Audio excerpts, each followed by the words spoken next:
better win because I told you they're losing the next two. After Pittsburgh, they are definitely losing to Detroit and San Francisco, so they better get a win. Yeah, in fairness to Justin Fields, he's been pretty impressive. Thank you, this Coach. Year. So he's 10% better in completion percentage. He's significant. He's only had, what, I think one interception? Yes. So it's like. But it's good. Compared to what he was. Yeah, but you got to give him a ton of credit for it. He's got a 98 quarterback rating. Like every single category, he's been so much better than he has been. Now, he's got the potential to go back to Justin Fields mode, but he's doing what the Steelers need him to do. And when they have the defense that they have, as long as you're not losing the game for your team and doing enough to put him in position to win, that's all they're asking for from him right now, and he's doing a great job with it. To me, Dallas is a team that comes in. They've got multiple injuries to key players on defense, so that will open up some opportunities for the Steelers offense. And it's really about whether or not Dak can carry this team. And that's what it has to be. They can't run the ball effectively or consistently, and they're not going to do that against Pittsburgh at all. The question that really gets answered this weekend is, can Dak be the guy that they're hoping he can be and that they paid him to be? Because that's really their only chance throughout, not this game, but the rest of the season. We don't score these types of segments, but if we did, 3 points, Coach. Oh, 3 points. Yeah, I mean, listen, it is. If the question is, can Dak and CD get this done essentially by themselves? And if they can, you have to respect it. They are playing right now the best defense in football. Certainly one of the 3 or 4 best defenses in football, but statistically, you can argue the best defense. They are down their 2 best defensive players, they being Dallas. You know going into the game what Dallas can't do, and you know what they're going to try to do, so that means they are going to Pittsburgh spending the whole week saying, stop CeeDee Lamb from killing us and we win the game.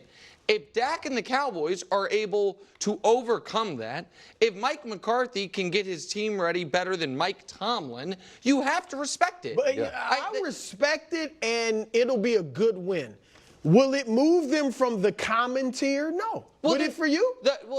Listen, I think at some point, like, we can't just say the Steelers aren't good. No, they're good. And they're okay. They're fine. And so when going to Pittsburgh, when you are way undermanned as far as your blue chip talent, and winning the game is impressive. It would be impressive. So I'm not saying. With everybody also knowing that you really only have one pitch. Yeah, that's what I'm saying. It would be a good win, but you asked, would it allay my concerns? Yeah. Like, I don't think they move into being a NFC contender if they beat the. I mean, they still can win. That division's up for grabs. But. So, I'll tell you afterwards. Okay. Gabe Goodwin playing basketball. Okay, all right. Ravens are favored in Cincinnati Sunday at 1. Shout out, Gabe. Joe Burrow looking to keep his winning streak alive after digging out of the basement last week with a win in Carolina. Congrats on that. Here's Joe Burrow. You got to be aggressive out the gate. You can't let the game come to you because your possessions are going to be so limited. I'm going to have to play damn near perfect. That's how I'm preparing. So it's an exciting opportunity. Okay. Here's their career head-to-head. Lamar's been rolling.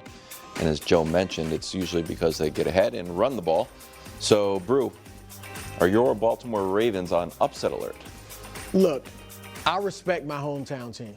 Which The Bengals. The Bengals, not the Saints. I got a lot I can claim. It's just my life, all right? It's my life story. Yeah. In this case, the Bengals in this conversation. All right? I respect them. I think they're better than their 1-3 record. If they were to win, it wouldn't shock me, nor would it take me off the Ravens, thinking they can get to the Super Bowl. So then they're on upset alert. However, I don't think so. I think Baltimore is going to roll. I think they're going to win by 2 touchdowns. Woo! Like, they have the Bengals record. And you said it last segment, Nick. There are teams that they're just a tough matchup. Burrow and Lamar, hold on. Sorry. Lamar's 4-1, as you just showed, against Burrow. Lamar's 8-1 against the Bengals, period. And the last time when the Bengals beat Baltimore, the last time, 2022, it was the playoffs. They needed a 98-yard fumble return. All right, or Baltimore was about to score and win that playoff game with Tyler Huntley at quarterback. Tyler Huntley. All right, I know he made a Pro Bowl somehow, but Tyler Huntley at quarterback. That's how tough of a matchup they are. And you look at this graphic, it's just a bad matchup for the Bengals. They don't stop the run. Baltimore's best in the run. They give up a lot of points. Baltimore scores a lot of points. That part's all the true. Bengals are terrible in time of possession. Baltimore is one of the best in the league. There you go. And so Burrow's going to have to score every possession because he's not going to have many, I don't think, because Baltimore is going to dominate by running the ball, and he's going to have to score every time. By the way, he did that against the other team from that area and lost. Yeah, Like, so like he said, he's got to to be your perfect, point, and they got to get a stop or two that they're not expecting to get. Yeah, it's hard to get excited about the Bengals because they did beat Carolina, but Carolina had a chance to tie it with 4 minutes left in the game, so it wasn't like a lopsided victory. But when you look at Baltimore, they're only one game ahead of Cincinnati, so it's not like it's just crazy. And I understand the games were closer than what Cincinnati's had. I think that the real edge that Cincinnati has going into this game is the big three are healthy, right? T. Higgins isn't on the injury report. Jamar Chase isn't on the injury report. Joe Burrow. Everybody's healthy, and this is really the first time that that's happened throughout the course of the season. So their ability to throw the ball, I think, is going to be so much better than what we've seen. And we saw Jamar Chase come alive, and the Ravens have struggled. They're 29th in pass defense. So you have a real ability here for the strengths of Cincinnati to take advantage of the weaknesses of Baltimore, and this could shift the other direction. Let's say Cincinnati gets ahead early, and Baltimore decides, oh, now we got to throw the ball 50 times and go to that formula that never. Well, depends how the game unfolds. That's what they tend to do. If Cincinnati goes up on top, they haven't, and this is common with a lot of offensive coordinators, is if you get down by a couple of scores, you immediately think, I've got to throw the ball to get back in this game, as opposed to saying, okay, if we just go down and get one score, this is dramatically different. But we see that all the time. That's what happened against the Chiefs. It's what happened against the Chiefs in the playoffs, and then they didn't learn their lesson. All happened in week 1. So let me They shouldn't do that. Oh, okay, but that's. I know, but they have, unfortunately. And it's not just them. It's a lot of teams. A lot of teams. It's a lot of teams. All right, so a couple things here. One is, Dust, the graphic that I said I didn't know if I was going to use, but I guess I will. Burrow's in his career against Baltimore. Now, it's not against Lamar, but just Lamar doesn't play defense. Burrow in his career against Baltimore has played well. The team's 4-4. You guys mentioned So he's 3-0 against Huntley or whoever. I got it, but I don't care about the wins. I'm talking about how he has done against Baltimore's defense. That's the point I'm trying to make there, which is Burrow has not struggled individually against Baltimore. He has played well individually against Baltimore. You're right. The Bengals' defense has gotten crushed by Lamar when they've been out there. But don't you think the offense impacts that field position, time of possession? Yes, to a degree. But I also think that it is worth noting that Burrow's played the Ravens 8 times in his career. If you're a wins guy, he's won half of them. If you're a stats guy, the numbers are good.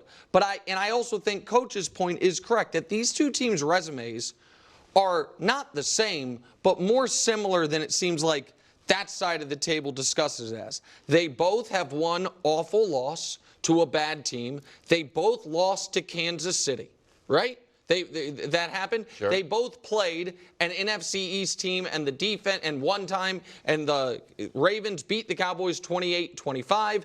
The Bengals lost to the Washington 38-33. That's their resumes, right? But but I think that's like Baltimore has two.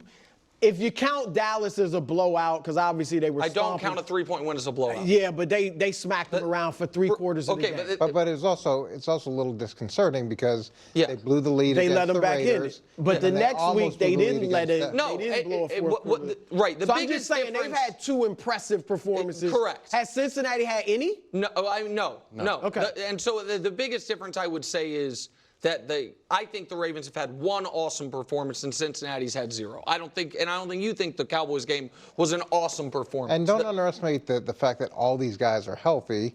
All these guys are practicing. Well, that's what I give you. But I want to ask defense. There's some firepower there. I want to ask Wild something, because this is the reason this game is so big for a number of nationally. It's because it's Ravens Bengals, 2 potential Super Bowl contenders. The reason it's so big for this show is because there is a real disagreement about which team has the better quarterback. There's a real disagreement about how we judge these guys. So this is what this season, Joe Burrow and Lamar, we can show you their numbers.